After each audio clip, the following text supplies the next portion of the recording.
நான் மச்சான் சட்டை ஃபுல்லாக தண்ணி ஊற்றி வச்சுக்கிறேன் நினச்சியா ஃபுல்லாக வேர்வை. ஒரு நாளைக்கு 4000 சம்பாதிக்கணும்னா எவ்வளோ கஷ்டம்னா காலைல வெடிகாலை 2 மணிக்கு எழுந்து நைட்டு 10 மணி வரைக்கும் வேலை செய்யணும் மச்சி.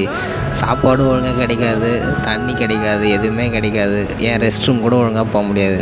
அதனால தான் இவ்வளோ காசு சம்பாதிக்கிறோம், வேறு ஒன்றுமே கிடையாது. இவ்வளோ வாடான்னு கேட்குறல்ல, அதில் அவ்வளோ அவ்வளோ அவ்வளோ ரிஸ்க் இருக்குது. ஓகேவா?